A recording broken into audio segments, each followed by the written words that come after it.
വീണ്ടും അപ്പോൾ സോളമൻ ജ്ഞാനത്തെക്കുറിച്ച് പറയുന്ന ചില കാര്യങ്ങൾ കൂടി നമ്മളൊന്ന് പഠിക്കുകയാണ്. 7-ാം അധ്യായം ജ്ഞാനത്തിൻ്റെ പുസ്തകത്തിൽ 7-ാം അധ്യായത്തിൽ സോളമൻ പറയുകയാണ്, 7-ാം അധ്യായം 1-ാമത്തെ വചനത്തിൽ തന്നെ പറയുകയാണ്, ഞാനും നിങ്ങളെപ്പോലെ എല്ലാവരെയും പോലെ ഞാനും മർത്യനാണ്. മണ്ണിൽ നിന്നുള്ള ആദ്യ സൃഷ്ടിയുടെ പിൻഗാമി. ഓക്കെ, അപ്പോൾ അതിൻ്റെ അർത്ഥം ഇത്രേ ഉള്ളൂ, എല്ലാവരും ജനിക്കുന്ന ഒരുപോലെ തന്നെയാണ്, രാജാക്കന്മാരായാലും ഒരുപോലെ തന്നെയാണ്. മനസ്സിലാവുന്നുണ്ടോ? എന്നിട്ട് 7-ാം അധ്യായം 7-ാമത്തെ വചനത്തിൽ പറയുകയാണ്, ഞാൻ പ്രാർത്ഥിച്ചു എനിക്ക് വിവേകം ലഭിച്ചു. ഞാൻ ദൈവത്തെ വിളിച്ചപേക്ഷിച്ചു, ജ്ഞാന ചൈതന്യം എനിക്ക് ലഭിച്ചു. ഒന്നെല്ലാവരും ഒന്ന് ഏറ്റു പറഞ്ഞേ, ഞാൻ പ്രാർത്ഥിച്ചു എനിക്ക് വിവേകം ലഭിച്ചു. ഞാൻ ദൈവത്തെ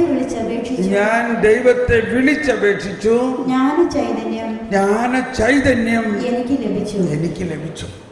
കണ്ടോ, എല്ലാവരെയും പോലെ തന്നെയായിരുന്നു ഞാനുമെന്ന് സോളമൻ പറയാം. പക്ഷെ ഞാൻ പ്രാർത്ഥിച്ചു.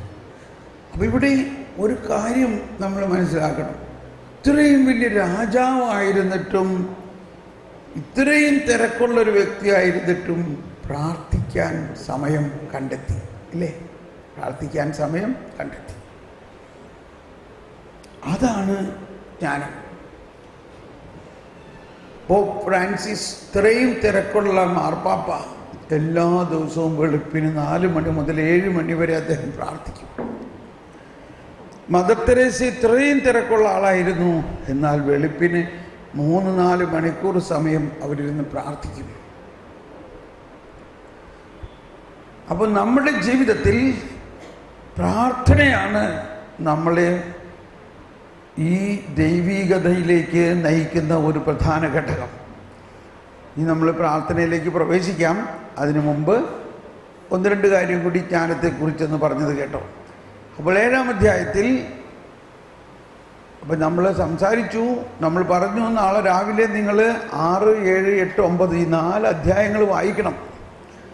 അതിൽ പറഞ്ഞിരിക്കുന്ന പ്രധാന കാര്യങ്ങൾ ഇതാണ്. ഒന്ന്, 7-ാം അധ്യായത്തിൽ 14-ാമത്തെ വചനം പറയുകയാണ്,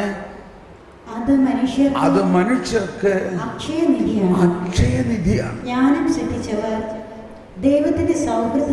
എല്ലാവരും കരമുയർത്തുന്ന ശബ്ദമുയർത്തിയേറ്റ് പറഞ്ഞ്, അത് മനുഷ്യർക്ക് അക്ഷയനിധിയാണ്. ജ്ഞാനം സിദ്ധിച്ചവർ ദൈവത്തിന്റെ സൗഹൃദം നേടുന്നു. അവളുടെ പ്രബോധനം അവരെ അതിന് യോഗ്യരാക്കുന്നു. ഇത് കണ്ടോ, എൻ്റെ വിയർപ്പ് ഈ മണ്ണിൽ നീട്ടിട്ട് വീഴുകയാണ്. Praise the Lord. അക്ഷയനിധി എന്ന് പറഞ്ഞാൽ എന്താ അർത്ഥം? അക്ഷയനിധി, പലതരത്തിലുള്ള നിധികളും സമ്പത്തുകളും ഉണ്ട്. ഇപ്പോൾ സ്വർണം ഒരു സമ്പത്താണ്, എന്നാൽ അക്ഷയമല്ല. പണം, നമ്മുടെ ആത്മാവ് അക്ഷയമാണ്. നമ്മുടെ ആത്മാവിൽ മരിച്ചു കഴിഞ്ഞാലും നമ്മുടെ ആത്മാവ് മരിക്കുന്നില്ല. നമ്മൾ മരിക്കുമ്പോൾ നമ്മുടെ ആത്മാവ് സ്വർഗത്തിലേക്ക് പോകുന്നു. അങ്ങനെ ഉള്ള ആ സ്വർഗീയ അവസ്ഥയിലും ഈ ജ്ഞാനം നമുക്ക് കൊണ്ടുപോകാം. ഈ ഭൂമിയിലെ ജീവിതം കഴിഞ്ഞതിന് ശേഷം നമുക്ക് വളരെ മനോഹരമായ ഒരു സ്വർഗീയ ജീവിതമുണ്ട്. ആ സ്വർഗീയ ജീവിതത്തിൽ ആയിരിക്കുമ്പോൾ നമുക്ക് ഈ ലോകത്തിൽ വിശുദ്ധരെ പോലെ പ്രവർത്തിക്കാനുള്ള സമയമാണ്. കൊച്ചു തെരേസ്യ, അൽഫോൻസാമ്മ ഇവരെല്ലാം ഇപ്പോഴും പ്രവർത്തിച്ചുകൊണ്ടിരിക്കുന്നത്. മരണശേഷവും അവർക്ക് പ്രവർത്തിക്കാം, നമുക്കും പ്രവർത്തിക്കാം. അതിനാണ് ഈ ജ്ഞാനത്തിൻ്റെ പ്രത്യേക ആവശ്യം. ഇത് മുഴുവനൊന്നും മനസ്സിലാവണമെന്നില്ല, എന്നാലും അങ്ങനെ ഒരു ആശയപരമായിട്ട് ചിന്തിക്കുക. അക്ഷയം നിധിയാണ്. മഹാനായ അലക്സാണ്ടർ ചക്രവർത്തി ഒരുപാട് രാജ്യങ്ങൾ പിടിച്ചടക്കി വലിയ ചക്രവർത്തിയായി. മരിക്കുന്ന സമയത്ത് അയാൾക്കൊരു ചിന്ത, ഈ ഞാൻ പിടിച്ചടക്കിയ ഈ ദേശമെല്ലാം ഞാൻ മരിക്കുമ്പോൾ കൊണ്ടുപോകാൻ പറ്റില്ലല്ലോ എന്ന്. എന്താ മരണം എന്നത്? ഒരു മനുഷ്യൻ്റെ ജീവിതത്തിലെ ഇഹലോകവാസം കഴിഞ്ഞ് സ്വർലോക ജീവിതത്തിലേക്കുള്ള പ്രവേശനമാണ്. ആ സ്വർലോക ജീവിതത്തിലേക്ക് പ്രവേശിക്കുമ്പോൾ ഇവിടെ നേടിയെടുക്കുന്ന വസ്തുക്കളോ ഒന്നും നമുക്ക് കൊണ്ടുപോകാൻ പറ്റില്ല. എന്തിനാണ് ഇത്രയും വലിയ കൊട്ടാരം പോലെയുള്ള വീടുകൾ ഓരോരുത്തർ ഉണ്ടാക്കണം? അത് കൊണ്ടുപോകാൻ പറ്റുമോ? കൊണ്ടുപോകാൻ പറ്റില്ല. ഒരുപാട് ധനസമ്പത്തുകൾ ഉണ്ടാക്കുന്നു, അത് കൊണ്ടുപോകാൻ പറ്റുമോ? പറ്റില്ല. എന്ത് കൊണ്ടുപോകാൻ പറ്റും? ജ്ഞാനം മാത്രം. അപ്പൊ അലക്സാണ്ടർ ചക്രവർത്തി എന്നിട്ട് പറഞ്ഞു, എൻ്റെ ശരീരം ശവപ്പെട്ടിയിലിടുമ്പോൾ നിങ്ങൾ എൻ്റെ 2 കരങ്ങളും പുറത്ത് വിടർത്തി ഇങ്ങനെ ഇട്ടിട്ട് വേണം ശവപ്പെട്ടി അടയ്ക്കാൻ. എന്തിനാ? ഈ ലോകം മുഴുവൻ അറിയട്ടെ, ഞാൻ നേടിയെടുത്ത ഈ രാജ്യങ്ങളും സമ്പത്തും ഒന്നും ഞാൻ കൊണ്ടുപോകാൻ പറ്റുന്നില്ല എന്ന് അറിയട്ടെ. Praise the lord. മനസ്സിലാവണ്ടോ? ഇത് ജ്ഞാനമാണത്. അപ്പോൾ നമ്മൾക്ക് ചെറുപ്പം മുതലേ ഉണ്ടാകേണ്ട ഒരു ചിന്ത, ഈ ലോക ജീവിതത്തിനപ്പുറത്ത് ഒരു ജീവിതമുണ്ടെന്നുള്ളത് മനസ്സിലാക്കണം. നമ്മൾ കൊച്ചുത്രേസ്യ പുണ്യവതിയെക്കുറിച്ച് പറഞ്ഞു. കൊച്ചുത്രേസ്യയ്ക്ക് 3.5 വയസ്സ് 4 വയസ്സായപ്പോൾ കൊച്ചുത്രേസ്യയുടെ അമ്മ മരിച്ചുപോയി. മരിക്കുന്നതിന് മുമ്പെല്ലാം കൊച്ചുത്രേസ്യ അമ്മ ഇങ്ങനെ രോഗത്തിൽ കിടന്ന് വേദനിക്കുമ്പോൾ 3.5 വയസ്സുള്ള ഈ കൊച്ച് അമ്മയോട് പറയാണ്, അമ്മ എന്തിനു ഇവിടെ കിടന്ന് ഈ കഷ്ടപ്പെട്ടെ? അമ്മ അങ്ങ് വേഗം മരിച്ചു സ്വർഗത്തിൽ പോയിക്കൂടെ? അപ്പൊ അമ്മയുടെ കഷ്ടത എല്ലാം മാറൂല്ലേ? നമ്മൾ ആരെങ്കിലും അങ്ങനെ പറയുമോ? നമ്മൾ വിചാരിക്കുന്നത് നമ്മുടെ അമ്മച്ചി അപ്പച്ചനും വേഗം മരിക്കരുതെന്നാണ്, അല്ലേ?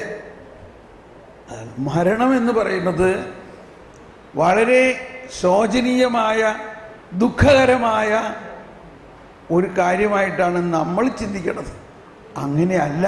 മരണമെന്നത് സ്വർഗീയമായ ആ വലിയ ആനന്ദത്തിലേക്കുള്ള പ്രവേശനമാണ് മരണം. കൊച്ചുത്രേസ്യ മരിക്കുമ്പോൾ തന്നെ എല്ലാവരും അടുത്തിരിക്കുന്നവർ കരഞ്ഞപ്പോൾ, നിങ്ങൾ എന്തിനാ കരയണേ? ഞാൻ മരിക്കുകയല്ല, ഞാൻ നിത്യതയിലേക്ക് പ്രവേശിക്കുകയല്ലേ. ഇതിനു വേണ്ടിയല്ലേ ഇത്രയും നാൾ നമ്മൾ ഒരുങ്ങിയത്. ഓക്കെ, ഇതൊരാശയപരമായിട്ട് ചിന്തിക്കുന്നത്.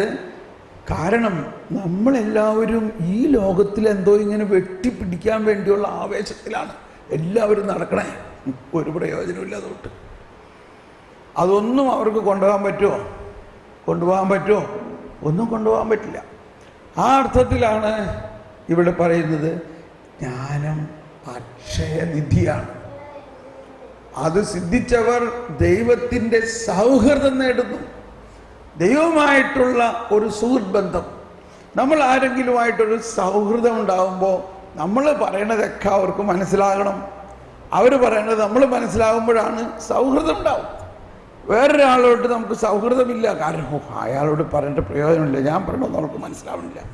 അതുകൊണ്ട് ആ ആളെ കാണുമ്പോൾ നമ്മൾ മാറിപ്പോകും. ദൈവവുമായിട്ടുള്ള സൗഹൃദം ഉണ്ടാകണമെങ്കിൽ ദൈവം പറയുന്നത് കേൾക്കാനുള്ള ജ്ഞാനം നമ്മൾക്ക് കിട്ടണം. അത്രേ ഉള്ളൂ. ഇനി ബാക്കി നിങ്ങൾ വായിക്കുമ്പോൾ ഒരുപാട് കാര്യം മനസ്സിലാവും. ഓക്കെ, നമുക്കൊന്ന് സ്തുതിക്കാം. യേശുവേ സ്തോത്രം, യേശുവേ നന്ദി, ഹല്ലേലൂയ. ഇനി ഞാൻ അടുത്ത സബ്ജക്റ്റ് പ്രാർത്ഥന എന്നാൽ എന്താകുന്നു എന്നുള്ളതാണ്. എന്തിനാണ് നമ്മൾ പ്രാർത്ഥിക്കേണ്ടത്, എന്താണ് പ്രാർത്ഥിക്കേണ്ടത് എന്നുള്ളതാണ്. ഈശോയുടെ തന്നെ ജീവിതത്തിൽ നമുക്ക് കാണാം.